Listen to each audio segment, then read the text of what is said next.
ஒரு காலத்தில் பெண் சிசு கொலைகள் வந்து அதிகமாக இருந்தது. அதுக்கான காரணம் என்னன்னு பார்த்தீங்கன்னா, அந்த காலத்தில் வந்து ஆண் குழந்தைகள் மட்டும்தான் வந்து குடும்பத்தை காப்பாற்றுவாங்க, பெற்றோர்களை வந்து காப்பாற்றுவாங்கன்னு சொல்லிட்டு நம்பினாங்க. ஆனால் அதெல்லாம் மாறிடுச்சு இன்றைக்கு காலகட்டத்தில். என்னன்னு பார்த்தீங்கன்னா, எல்லாத்துலேயுமே வந்து பெண்கள் வந்து ஈடுபட்டிருக்காங்க. எஜுகேஷன், ஜாப், ஸ்போர்ட்ஸ், இது மாதிரி அனைத்து விதமான இதில் வந்து இன்வால்வ் ஆகியிருக்காங்க. அந்த காலகட்டத்தில் இந்த மாதிரி இல்லாத காரணத்தினால்தான் பெண் சிசு கொலை வந்து அதிகமாக இருந்தது. இன்றைக்கு காலகட்டத்திலையும் ஒரு சில இடத்துல வந்து பெண் குழந்தைகள் வேணான்னு சொல்லிட்டு மறுக்கிறாங்க. அதுக்கு என்னென்னு காரணம்னு பார்த்தீங்கன்னா, அவங்க வந்து மேரேஜ் பண்ணி கொடுக்க போதுமான பணம் இல்லாத காரணத்தினால, அது மாதிரி வந்து பெண்கள் வந்து எந்த ஒரு இடத்துக்கும் போனாங்கன்னா அவங்களுக்கு வந்து சேஃப் இல்லை. அதனால தான் வந்து இந்த ரீசனை சொல்கிறாங்க. பெற்றோர்களான நீங்கள் இதெல்லாம் மறுக்கணும். ஏன்னா வந்து இன்றைக்கி காலகட்டத்தில் எல்லாருமே வந்து பெண்கள் தான் வந்து எல்லா இடத்துலையும் வந்து சாதிச்சுட்டு வராங்க.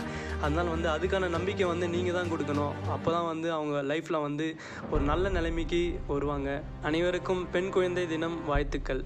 தெரிஞ்சுக்கணுமா? சப்ஸ்கிரைப்